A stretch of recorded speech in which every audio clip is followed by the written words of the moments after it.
Jumpa lagi di mata kuliah pemrogram web bersama kami di STT Terpadu Nurul Fikri, program studi Sistem Informasi dan Teknik Informatika. Bersama saya Sirojul Munir akan menemani Anda belajar pemrograman web, ya, mulai dari materi HTML, CSS, JavaScript, PHP, MySQL, dan Web Framework.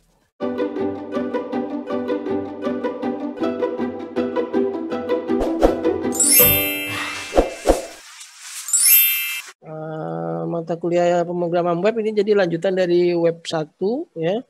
Jadi ini materinya kira-kira seperti ini, ada hadiran, UTS, ada UAS. Nah, project saya berbasis project aja, nanti banyak nilai dari project gitu ya. Nah, persyaratannya sudah belajar web 1 sudah, dan database. Database ini lagi belajar juga nih ya. Nanti database itu ada 4 SKS ya. Nah, semesternya berbarengan dengan web 2, nanti dipakai juga nanti ya. Jadi menyimpan aplikasinya nanti harus pakai database ya. Oke, nanti ini pengantar server side programming. Jadi hari ini saya jelaskan bagaimana pemrograman di sisi server ya. Tadi sebelumnya kita fokusnya di klien, bikin HTML, CSS, JavaScript ya. Nah, nanti kalau sudah, nanti kita akan bikin di sisi server. Nah, butuh protokol ya, format komunikasi datanya antara komputer, namanya HTTP ya, Hypertext Transfer Protocol kepanjangannya. Jadi protokol itu format komunikasi ya. Nah, format komunikasi ini digunakan untuk berbicara antara komputer satu dengan komputer lain yang berbasis web. Jadi aplikasi berbasis web. Kalau misalkan sharing file namanya FTP, File Transfer Protocol. Kalau ngirim email namanya SMTP protokolnya ya. Kalau web gitu ya, namanya HTTP. Karakteristik HTTP adalah client server. Jadi ada klien, ada server. Tidak akan direspon kalau tidak ada request dari klien. Jadi harus request dulu ya, requestnya berupa URL. Nah, nanti ada respon gitu ya. Bersifat sessionless artinya apa? Sessionless ini artinya datanya hanya tersimpan di klien nanti. Kadang-kadang kan harus disimpan ya di cookie-nya gitu ya. Jadi selama mengunjungi website aja nanti ya, Anda bisa ada ngakses yang lain. Misalkan kalau login di Ellen misalkan, itu dibatasi oleh waktu juga. Nanti kalau misalkan idle 15 menit tidak berinteraksi dengan Ellen misalkan, akan otomatis harus login lagi. Nah, itu namanya sessionless. Jadi dia hanya ada masanya gitu. Session itu sesi ya. Ada masanya ketika login, atau ketika masuk sebuah server ya. Nah, istilahnya sessionless gitu ya. Nah, ketika kemarin yang kita pelajari adalah ini di bagian front end. Jadi kita fokus kemarin web 1 itu adalah belajar front end, HTML, CSS, JavaScript. Nah, yang JavaScript ini baru sebagian belajar nih, sebenarnya bisa dieksplor lagi nanti ya JavaScript-nya. Nah, sekarang di semester 2 ini kita fokus ke back end-nya nih. Nah, back end-nya kita pakai server side-nya pakai bahasa pemrogramannya PHP aja. Ya, kemudian nanti database-nya pakai MySQL gini ya. Jadi tapi kalau nanti di basis data 2 nanti belajar juga PostgreSQL gitu ya nih. Tapi yang di kita nih MySQL. Gitu. Jadi diharapkannya kalian bisa menjadi full stack web development. Ya, untuk pemula belajar PHP dulu aja. Nanti kalau ingin mendalami lebih lanjut, suka ngoding, suka programming, bisa pelajari di sisi back end-nya bisa Java. Ya, saya biasanya pakai yang ini ya, Java. Database-nya Postgres gitu ya. Kemudian kalau yang di sisi klien mungkin ini yang diperdalami JavaScript-nya. Gitu. Kalau HTML, CSS, nah seperti itu aja nanti ya. Ya, nanti kalau yang suka ngedesain ya HTML, CSS juga harus bagus, kuat gitu ya. Nah, jadi diharapannya nanti kalian jadi full stack web development gitu ya, bisa front end, back end juga bisa gitu ya. Nanti ini khusus SQL-nya nanti dipelajari di basis data 2, tapi kita tetap pelajari juga bagaimana menghubungkan antara PHP yang di sisi server ke database gitu ya. Jadi ada 3 lapisan sesungguhnya ya, ada klien, ada server, ada database. Jadi 3 layer. Nah, ini arsitektur lapisan ya, ini menambah knowledge aja.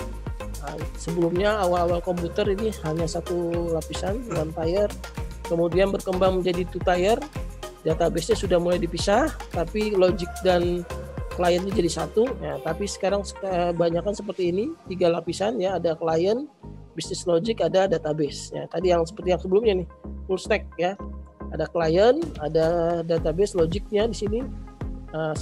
Logiknya kemudian ada penyimpanan datanya ya. Agar datanya persisten itu artinya datanya tersimpan nanti ya. Ketika kita buka besok masih ada datanya ya. Kalau datanya hanya saat itu aja berarti sessionless tadi gitu ya. Agar persisten kita butuh simpan di database. Nah ini ceritanya tadi ya, ada UI UX ya. Kemudian ada application layer, ada data layer gitu ya. Jadi ada 3 lapisan tadi ya. UI, UX ini buat depannya nih. Nah, biasanya anak SI suka yang di depan sini nih, UI UX nih. Bagaimana membuat aplikasi web yang tampilannya bagus ya. Risetnya bisa seperti ini nih, UI UX ya. Nah, saya juga kemarin ada publikasi semester tahun lalu nih, UI UX nih. Ya, bagaimana membuat halaman web yang bagus tampilannya nanti dengan metode tertentu misalkan. Bisa pendekatannya UI UX ini ya. Kalau di bisnis logiknya di sini ya, logika bisnis. Apa sih logika bisnis nih? Logika bisnis itu contohnya apa ya? Contohnya misalkan kita minjam di buku di aplikasi perpustakaan misalkan ya. Nah, itu ada bisnis proses peminjaman, itu namanya bisnis proses pengembalian misalkan. Bisnis proses denda gitu ya. Ya, kalau denda misalkan ditetapkan 2 minggu masa peminjamannya, kalau lewat dari 2 minggu dikenakan denda atau harus diperpanjang dulu. Nah itu namanya bisnis proses. Nah ini anak SI juga harus kuat di bagian bisnis proses nih. Ya, jadi untuk menjadi mengaudit suatu sistem informasi, jadi harus memahami bisnis prosesnya. Jadi alur kerjanya runut ya dari awal sampai akhir. Nah jadi yang SI ini yang merancang menganalisa suatu sistem informasi. Nah, nanti yang mengeksekusi bisa dibantu mahasiswa anak TI untuk codingnya dan seterusnya gitu ya. Nah, nanti database-nya buat nyimpan data di database ini ya. Jadi harus paham nih bahwa ada client, business logic, ada database. Ya, kalau di user nih tadi belajarnya HTML, CSS, JavaScript ya, alatnya browser ya. Oke. Nah, setelah kalian belajar HTML, CSS, JavaScript, maka langkah berikutnya adalah belajar front end HTML, CSS framework. Nah, ini juga udah belajar di web 1 ya, Bootstrap. Ya, ini kalian udah punya model HTML, CSS, JavaScript dan ini. Nah, selanjutnya baru server-side language, kita belajar PHP. Ya, bisa bahasa pemrograman lain. Ya, Python udah belajar kan? Paling enggak logiknya sudah mulai belajar. Nanti kita perdalam lagi dengan PHP. Nah, kemudian juga kalau ingin mendalami lagi nanti pakai JavaScript framework, bisa pakai ini React, Angular atau Vue.js. Ini pelanjutannya JavaScript. Ya, jadi ini aplikasi ini udah bisa bikin aplikasi mobile ya. Jadi bisa mobile friendly nanti gitu ya. Nah, database-nya kita pilih salah satu aja, MySQL atau Postgres. Ada NoSQL, MongoDB nanti ya. Kalian nanti dapat mata kuliah Big Data kalau nggak salah ya. Nanti ada akan diperkenalkan MongoDB juga ya. Nah, ini apa sih server-side programming? Nah, di antaranya PHP. Kemudian ada ini Node.js, ada Ruby on Rails. Ya, ada Python, ini udah belajar ya Python. Nah, ada lagi servlet JSP Java ini ya. Nah, biasanya pakai yang ini ya. Kemudian ada lagi .NET ya. Windows nih pakai Visual Basic gitu ya. Nah, kalau di ranking bahasa pemrograman yang populer di tahun 2018 Python ya. Sampai sekarang juga Python yang paling tinggi gitu ya. Tapi kita belajarnya PHP ya di sini ya. Nggak tahu nih 2020 PHP masih ada nggak gitu ya. Nah, sampai di PHP-in gitu ya. Berikutnya server-side programming database, kalian bisa belajar MySQL, Postgres. Nah ini buat buka wawasan aja ya. Nah, untuk MySQL-nya MongoDB. Pilih salah satu aja yang untuk mau dikuasai. Untuk awalan belajar, kalian belajar PHP dan MySQL aja dulu. Ya, jadi semester 1, 2 ini belajar PHP, nanti juga database-nya MySQL ya. Kalau ingin berdalam lagi nanti Node.js dan MongoDB ya. Kalau ingin jadi full stack developer ya. Nah ini framework ya, framework itu kerangka kerjanya bisa dipilih nanti. Ya, yang kita pelajari di semester 2 ini adalah code igniter ini dia. Yang kita pelajari ini CI. Ya coba nanti cari-cari juga buku yang berkenaan dengan code igniter ya. Yang yang saya ingin belajar dari yang mudah dulu ya, CI dibandingkan 2 ini lebih mudah belajar CI dibandingkan yang 2 ini ya. Yang PHP framework gitu ya. Kemudian nanti juga harus memahami konsep model, view, controller. Jadi codingnya rapi ya, memisahkan antara tampilan, view, V-nya, model data ya. Kemudian ada yang menghubungkan antara model dengan view, namanya controller di tengah-tengah. Nah, ini konsepnya seperti ini ya. Nah, nanti ada materinya di framework itu routing, helper, dan seterusnya. Ini nanti kita akan pelajari ya, tapi pakai framework CI gitu ya. Oke ya. Nah, ini slide pertama. Oke, slide berikutnya saya langsung aja kita mulai masuk PHP.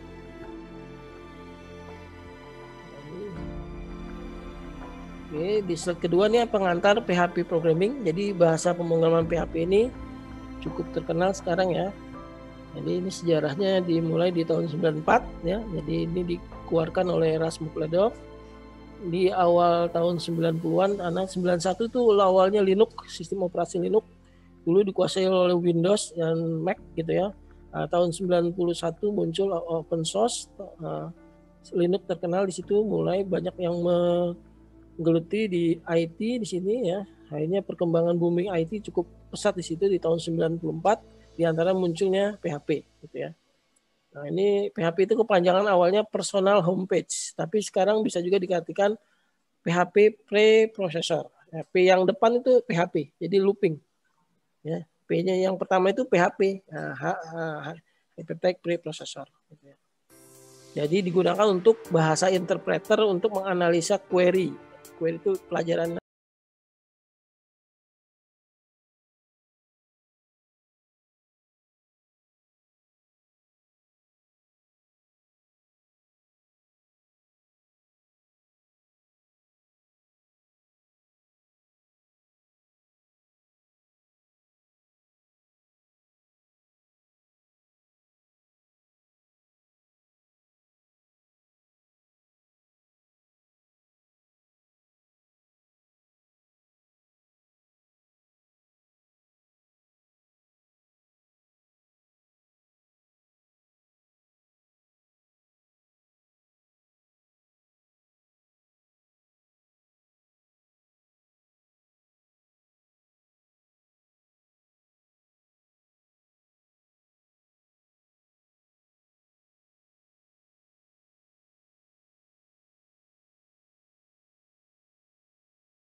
ya. Ya, nanti bisa yang installer ya, jangan lupa 64 bit nih rata-rata komputer-komputer baru ya. Ada yang siswa tuh yang nggak bisa install ternyata 32 bit ya. Maka downloadnya yang 32 bit gitu ya. Ya, ini kalau saya biasanya downloadnya bukan yang ini, tapi di sini ada more download di sini. Kalau kalian mau coba juga, saya yang lebih suka yang portable karena misalnya nggak harus di C, bisa juga di D. Ya. Nah ini download tadi ya.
dia memparsing, mengubah dari request ya format yang PHP menjadi HTML. Outputnya adalah HTML. Nah, oke, sekarang gimana nih menjalankannya ya? Langkah pertama ya, setelah apa tadi dijalankan Apache-nya, mana SAM-nya tadi ini ya. Kemudian kalian harus tentukan dokumen root-nya nih. Dokumen root itu tempat foldernya di mana nanti dikerjakan, gitu ya. Kalau kemarin kan pasti di mana di SAM. Kalau saya misalnya di D ya, SAM. Kalau mungkin ada yang di C di komputer masing-masing. SAM, htdocs, gitu ya. Nah, bikin aja folder di sini. Misalkan saya bikin folder web 2 misalkan ya. Atau Sista kemarin kan contohnya. Atau SiLogger-NF misalkan. New, ada nge-lag di sini. Folder web 2 misalkan. Nah, gitu ya. Nah, udah web 2-nya sudah bikin. Nah, coba diakses pakai codingannya pakai Visual Code ya. Visual Code atau pakai Sublime boleh juga ya, pakai Visual Code ya kemarin ya codingnya ya. Nah, nanti tinggal dibuka aja sini, file open folder, nah, web 2 ada di SAM ya, di SAM, di SAM htdocs. Nah, ini di web 2. Oke, nah itu ya. Nah, kita buka file pertama kita, misalkan hello nih, hello. Nah, ekstensinya PHP. Oke, saya ingatkan lagi, ketika bikin file coding, entah pakai Python, entah pakai Java, baiknya huruf kecil ini ya, huruf kecil nama filenya ya, karena case sensitif kan. Extension php.php. Nah, ini contohnya kita akan mencetak ke standar output. Nah, PHP nanti diawali dengan tanda tanya buka dempet ya, rapat PHP ya. Tinggal dicetak sesuatu misalkan echo, misalkan selamat belajar PHP gitu ya. Nah, ini. Oke, ini web 2 ya, ada di SAM htdoc web 2 ya. Kita buka browsernya, localhost berarti web 2 kan, kemarin jadi seperti ini kan kemarin. Nah, ini udah ada. Nah, sekarang bukan HTML lagi ekstensinya, .php ya, perhatikan .php ya, yang file-file kemarin bisa tinggal diubah nanti jadi .php gitu ya. Hello, nah ini selamat belajar PHP gitu ya. Oke.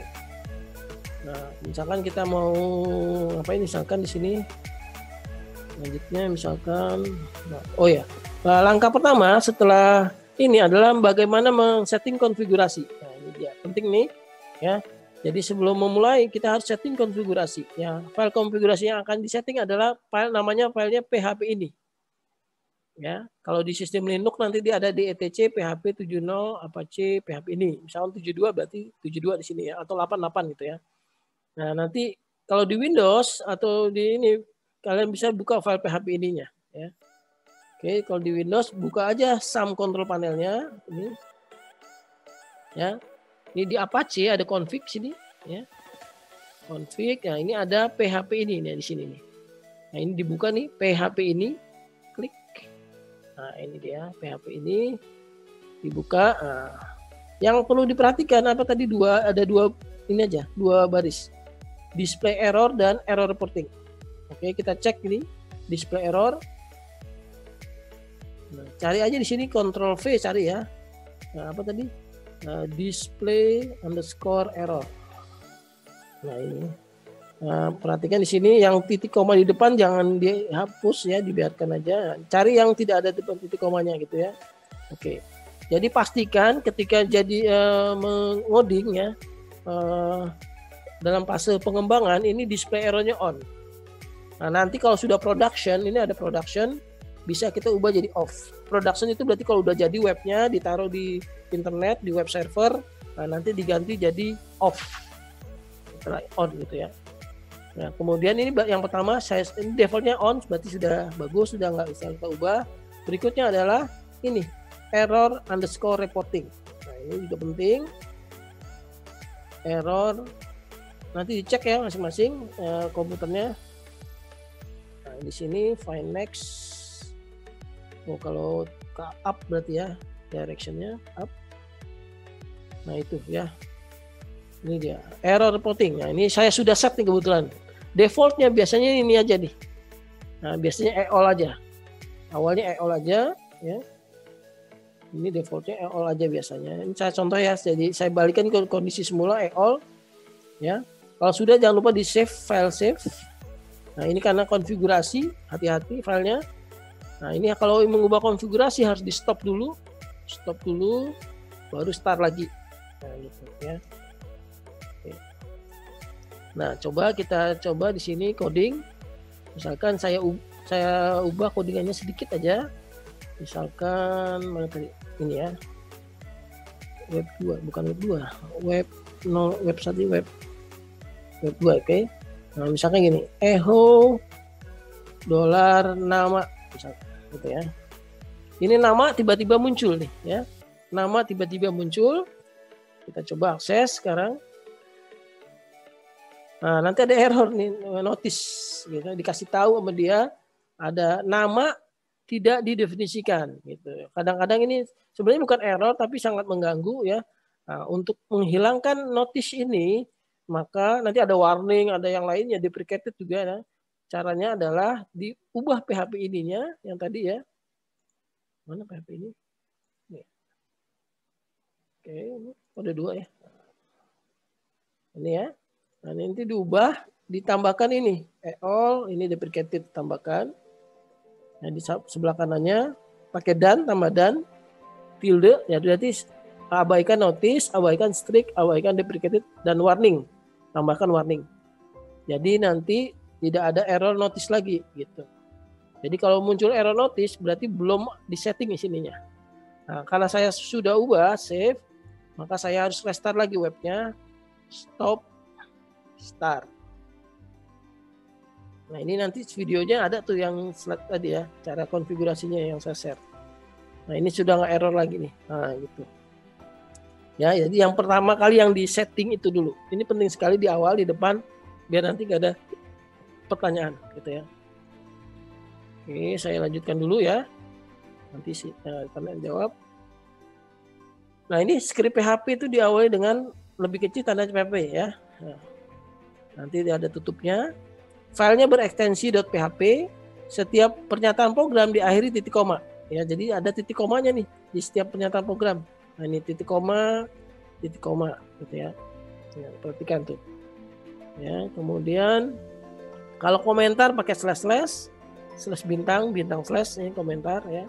Ini berarti kalau dikomentarin berarti ini 5 tambah 5 berarti 10. Gitu ya. Ada echo tadi buat mencetak ya.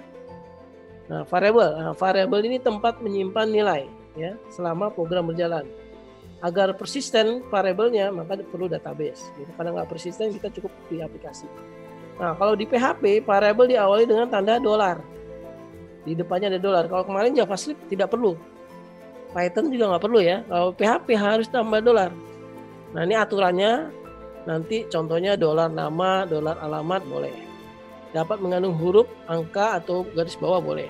Tapi setelah $, tidak boleh angka gitu ya. Satu hati itu tidak boleh. Tidak boleh menggunakan kata kunci yang sudah digunakan, tidak boleh menggunakan tanda ini di dalam ini. Ya, makanya nanti nama variabel tuh satu kata aja ada spasinya gitu. Enggak ada spasinya gitu ya. Nah, ini contoh variabel ada nanti by value, by reference, invalid. Kita fokus ke sini dulu ya, by value. Nah, variabel di PHP boleh tidak di-declare dulu. Ya, jadi kalau di Python kan harus di-declare dulu. Ini tipe datanya apa misalkan. Ya, kalau di PHP Python juga bisa ya jadi declare ya. Tapi kalau di PHP itu tidak perlu di-declare gitu ya. Kalau bahasa lain tuh strict, Java yang lainnya tuh harus di-declare dulu. PHP itu case sensitif ya, huruf besar huruf kecil beda gitu ya. Nah, ini nanti ada echo buat nyetak. Nah, tadi udah bisa juga pakai print. Nah, contohnya $nama, Putri Ramadhani, echo, ya, nama siswa. Ini untuk gabungin pakai titik. Kalau kemarin pakai plus ya. Nanti kita praktekkan. Nanti tipe data di PHP itu ada buat bilangan bulat, ada bilangan pecahan, ada teks, ya, ada boolean, ada array, ada resource. Boolean ini true false, nilainya benar atau salah. Ya. Kalau teks itu string jadi ya. boleh pakai kutip 1 atau kutip 2. Kalau float ini double ini bilangan desimal, pecahan gitu ya. Nah, nanti ada juga array, kumpulan data, kemudian ada objek, ya, objek nanti belajar object oriented programming, ya, ada resource itu berupa external resource, contohnya database, web service, file, nah ini masuk resource atau yang null gitu ya. Nah, ini contoh buat declare-nya, contohnya nih kalau boolean true, false, ini berarti zip, berarti ini tipe datanya angka, integer. Nah, ini balance, ini contohnya desimal, float ya. Kalau ini berarti apa? Ini true, tapi kalau pakai kutip 1 ya string gitu ya.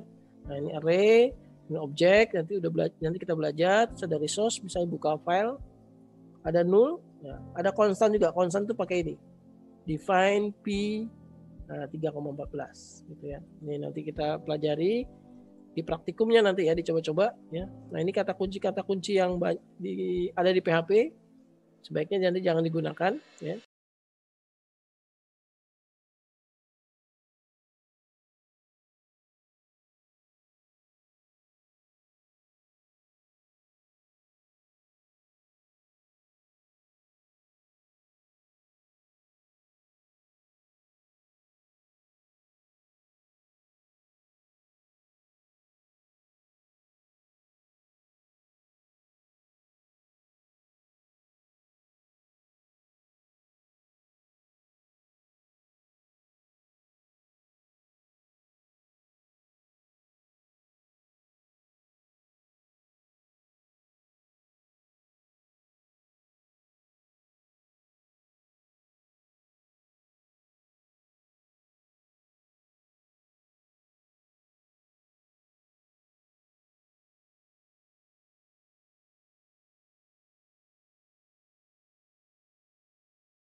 Allah, Daus.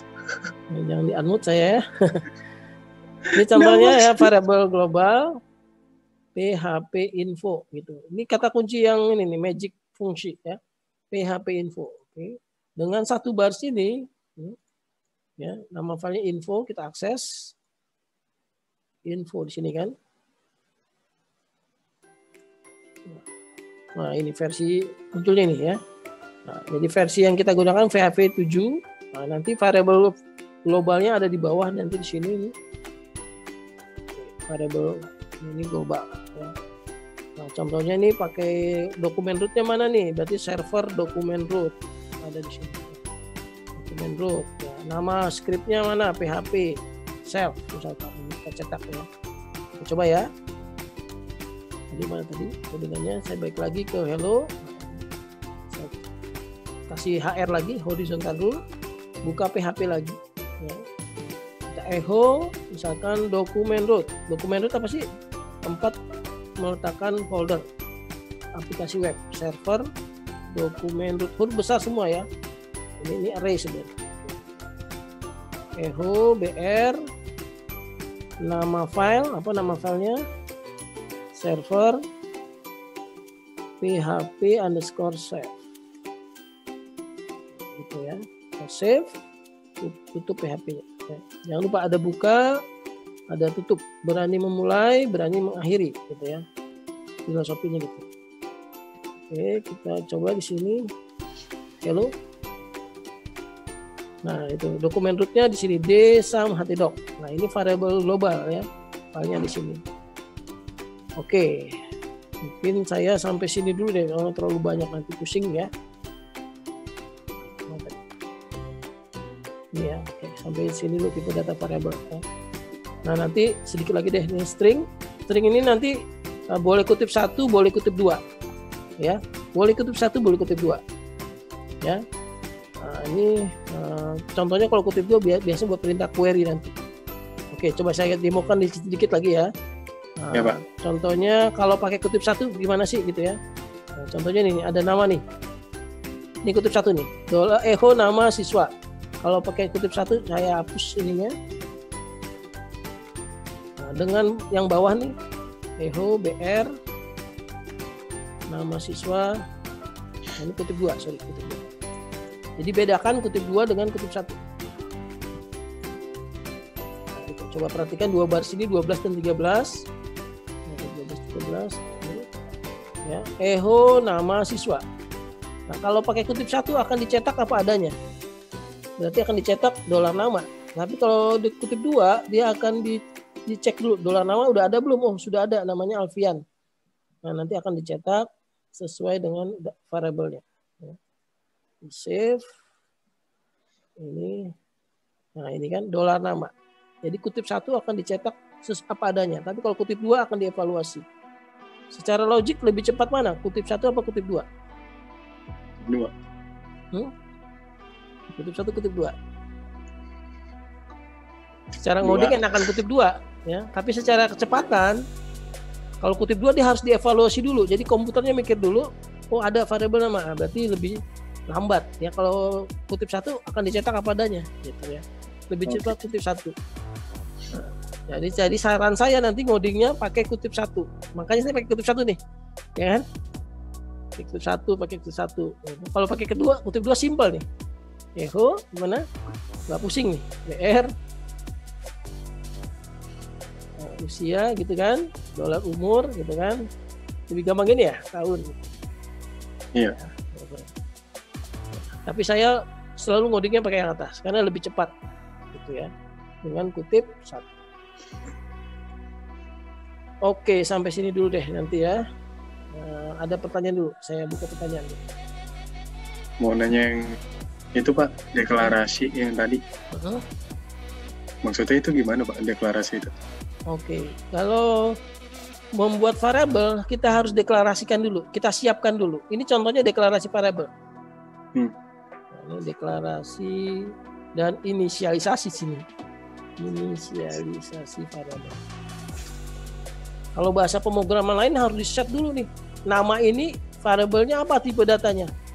Oh, tipe datanya string. Kalau di Java nih kayak gini, string. Kalau di nama gitu ya. Nih, berarti kita kasih tahu bahwa nama ini ada string. Tapi kalau di PHP nggak perlu seperti ini. Cukup dengan $nama. Kalau kutip 2 berarti dia pasti string. Gitu. Ya, deklarasinya simple. Ya, $nama kutip 2 berarti string. Kalau umur nggak pakai kutip 2 berarti ini tipe data bilangan. Kalau saya isinya gini, nah berarti umur itu tipe datanya string karena pakai kutip 2 atau pakai kutip 1 boleh juga ya. Gitu. Jadi buat perhitungan nanti nggak bisa nih umur gitu ya. Berarti ini tipe datanya angka. Itu deklarasi. Ini deklarasi variabel. Oke. Gitu ya. Oke, ada lagi pertanyaan? Oh ya, di absen dulu ya. Absennya NIM, nama sama prombelnya ya. TI ESI 03 misalkan gitu ya. Silakan di absen. NIM nama SI 03 misalkan. Ya. SI 04. Ada lagi pertanyaan? Sista mana Sista? Aduh, Sista nih nggak muncul Sista nih. Sista belum ada yang ngirim nih. Siapa yang ngirim Sista? Oh, kontak ada. Oke, ada di Sista 7. Oke. Oh ya, absen langsung ya. Absen ya. Ini yang ngerjain Sista nih. Oke, kita lihat Sista nanti dilanjutin ya proyeknya ya. Sista 7. Wih, hijau. Mantap. Mantap nih. Daftar seminar. Mana nih daftar seminar? Loh. Oh, lambat kali servernya ya. Oh, di bawahnya. Apa di bawahnya? Oh, di bawahnya nih. Jadwal. Oh, ini jadwal. Oke. Sip. Nanti kita lanjutkan ya, ini pakai PHP. Oke, thank you ya. Ada lagi pertanyaan? Oh ya, buat materi praktikumnya ini sudah ada di Ellen. Ini kalian bisa ini nih praktikum PHP-nya ini. Kerjakan praktikumnya nanti. Sini nanti dengan asisten Yazid ya. Nah, ini. Jadi langsung aja latihan ini ya. Codingnya ada di sini. Nah, ini kalau yang ada yang pakai Linux nggak? Ada pakai Linux? Ubuntu, ada yang pakai Ubuntu ya, diinstal dulu nanti. Ini cara nginstalnya ada di sini ya. Oke, Pak. Nah, kita ada cara nginstalnya, tapi kalau yang Windows tuh pakai di slide aja.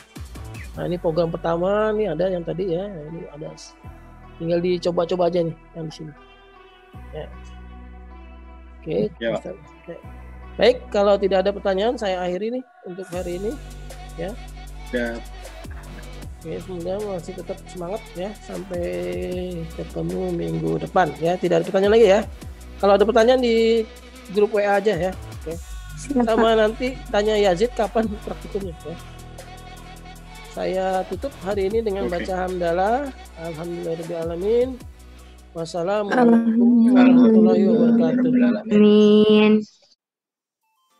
Jangan lupa ya, subscribe, like, and share videonya.